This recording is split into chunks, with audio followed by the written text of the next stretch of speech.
The Warsaw Uprising of 1944 was ended through a capitulation agreement which guaranteed not only the rights of the resistance to be treated as prisoners of war but also was designed to guarantee the fair treatment of the civilians living in Warsaw. This agreement, between General Tadeusz Bór-Komorowski and General Erich von dem Bach, which had taken a long period of on-and-off negotiations to achieve signing of the Capitulation Treaty. On October 3, General Tadeusz Bór-Komorowski signed the capitulation of the remaining Polish forces in the German headquarters in the presence of General von dem Bach. According to the Capitulation Treaty, the Home Army soldiers were to be treated in accordance with the Geneva Convention and the civilian population was to be treated humanely. The next day the Germans began to disarm the Home Army soldiers.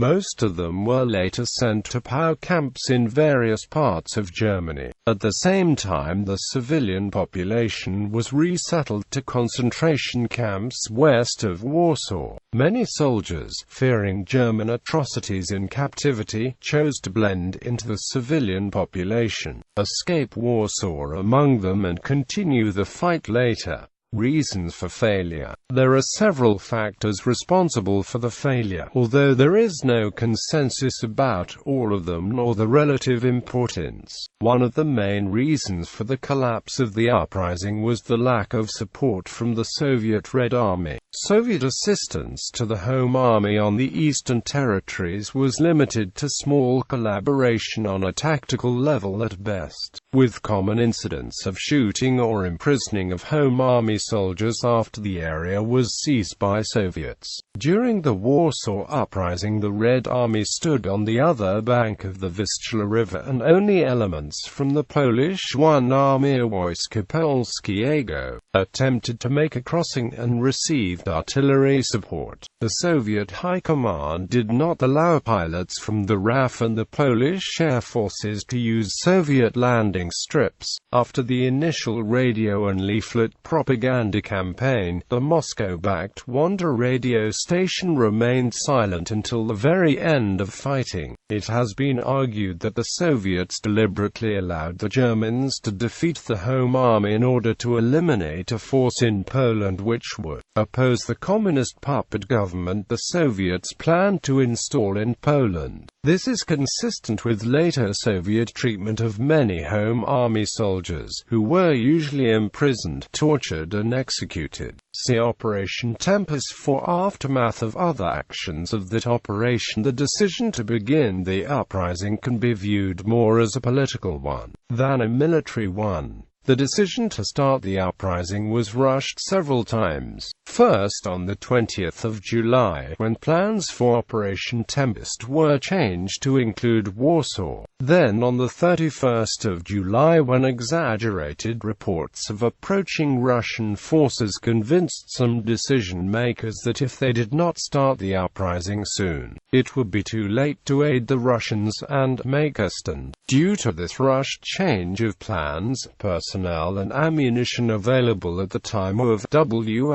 in Warsaw were not optimal. Destiny of the Warsaw civilians. Most civilians were not killed and many were released into the country west of Warsaw, but some were sent to concentration camps as subjected to slave labor. The entire civilian population of Warsaw was expelled from the city and sent to a transit camp, Durchgangslager 121 in Pruszków. Out of 350,000–550,000 civilians who passed through the camp, 90,000 were sent to labor camps in the Third Reich. 60,000 were shipped to death and concentration camps, while the rest were transported to various locations in the general government and released. Destiny of the fighters. Most fighters were sent to POW camps in various parts of Germany. Depending on where they were sent, they were later liberated by U.S., British or Soviet forces. This would have a big effect on the later lives